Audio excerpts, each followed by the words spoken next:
I have a book for us today. It's called Froggy Goes to School.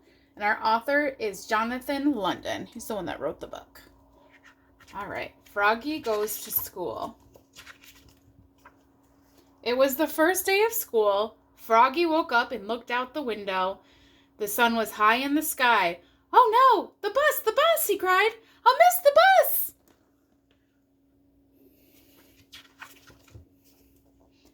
He hopped out of bed and he flopped outside. Flop, flop, flop. The school bus was leaving. Wait, he yelled and took a mighty hop.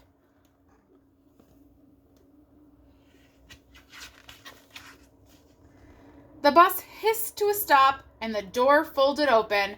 Froggy flopped up the steps. Flop, flop, flop. But when he reached the top, everybody laughed and pointed their fingers. "Froggy!" yelled his friend Max. "What? Did you forget something?" Froggy looked down. Oops, he was in his underwear.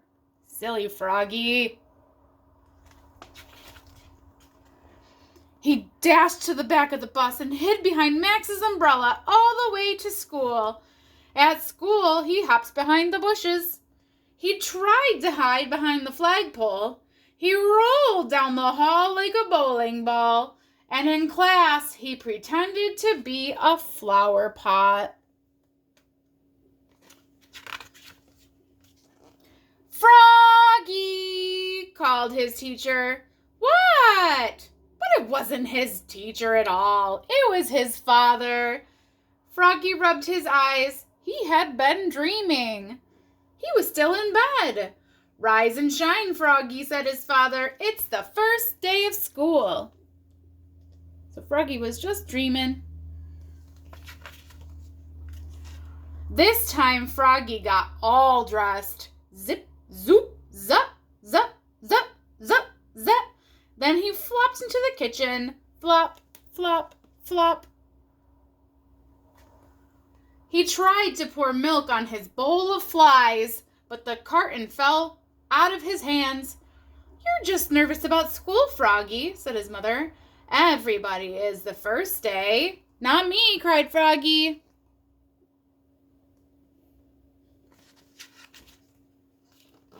And together they leapfrogged all the way to the bus stop. Flop, flop, flop.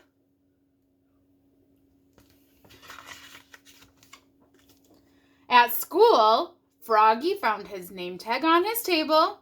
He liked his name. It was the first word he knew how to read. It was the only word he knew how to read.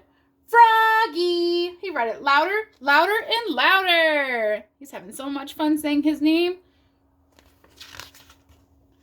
"Froggy!" cried his teacher, Miss Witherspoon. "What?" "Hush, dear, it's time to pay attention."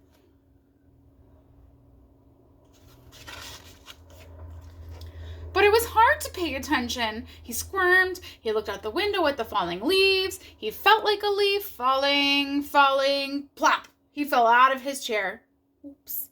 Kindly stay in your seat, dear," said Miss Witherspoon. "We'll sit on the floor at circle time." At circle time, Miss Witherspoon said, "Now, children, today I'd like you to tell us what you did last summer. Who wants to go first?" Froggy shouted, "Me, me, me, me, me!" And so did Max. So Miss Witherspoon went clap, clap, clap, clap, clap, and everybody went clap, clap, clap, clap, clap with her. Then they grew very quiet. "Now, one at a time," said Miss Witherspoon. When Froggy's turn came, he jumped up and said, "Last summer I learned how to swim." And he sang, "Bubble, bubble, toot, toot, chicken airplane soldier." Everybody jumped up and joined in. "Bubble, bubble, toot, toot, chicken airplane soldier." They're being so silly. When in walked the principal, Mr. Mugwort. "Bubble, bubble, oops," cried Froggy, looking more red in the face than green. And Mr. Mugwort glared at him. And then he joined in too. Bubble, bubble, toot, toot, chicken airplane soldier, till the bell rang for recess. That's playtime outside. When Froggy flopped off the bus after school, his father said, "Froggy, how was your first day of school?" "Great," said Froggy. "I taught the principal how to swim." That's nice," said his mother. "But where's your lunchbox and baseball cap?" "Oops, I left them at school." "Oh, Froggy, will you ever learn?" said his mother. "Well, that's why I'm going to school, Mom." And they all together leapfrogged. All the way home. Flop, flop, flop. The end.